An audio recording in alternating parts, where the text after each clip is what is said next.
biggest smile, big bright blue eyes, so funny, so loving, kind-hearted. The road to closure is never straight away. He was the sunshine, like the most amazing kid ever. But Kelly Williamson's journey after the death of her stepson, Caden, in 2019 got more twisted when she met the man who handled his funeral arrangements. Miles cremated and did the services for my stepson, Caden Williamson. My husband kept a relationship with him. He got a rental house, and we knew he was looking for a new place to live. So it was only natural to offer Miles Harford their Denver rental home.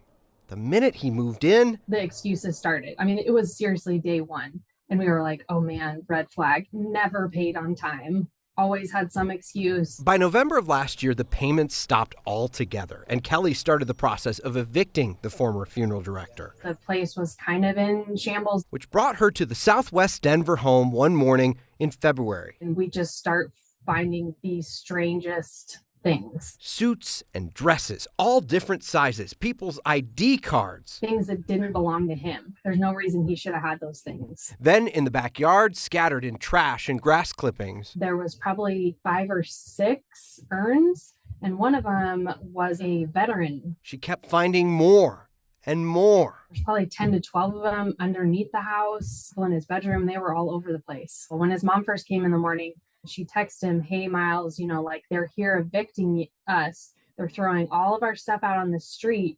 And his response was, where's the hearse? The hearse. He knew it, Broken down in the backyard. So we opened it, and it was like a horrific smell. And we didn't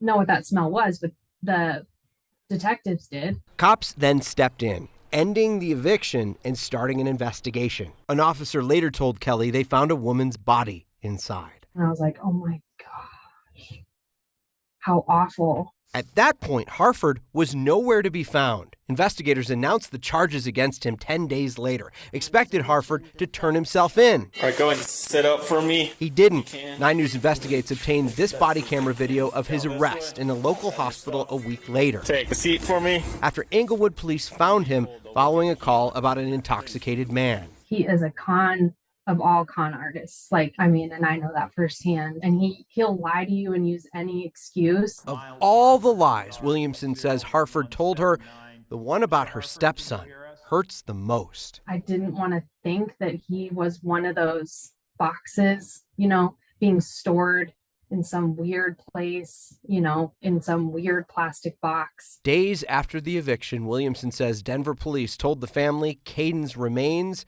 had been found inside the home. He hasn't apologized to anyone. He hasn't admitted that he's done it, He's just sulking away. This week, prosecutors charged Harford with 3 additional counts of abuse of a corpse. One of them specifically names Caden Williamson. He's due back in court in mid-January for a preliminary hearing on other charges that he stole from people while trying to plan their funerals, guys. And that's what's so disturbing about this story. You've got money involved, but what is more than that, you've got people's grief on the line. Yeah, and so many people now asking, do I have the right person? Caden's parents aren't sure if that's really him that they have right now because of this discovery in this home. They're wondering who they might have if they have someone else, and it just kind of creates a domino effect down the line. Yeah. Well, this has been great work on your part, sticking with this story, and we know he hasn't been convicted of anything yet. But when you hear her talk about somebody that they trusted and felt like there was a relationship, because those are really such a sacred thing when you're trusting someone with your loved one's body, and that they say, okay, well, we'll let you be rent our place, and then he turns out to do that stuff. And you think about where you are at a time like this when you need a funeral director. You think about that trust that you put in people at that time. A compassionate, kind person. Yeah. And now they are glad to see some changes in the funeral home industry now based on this case and all the other cases we've seen in Colorado.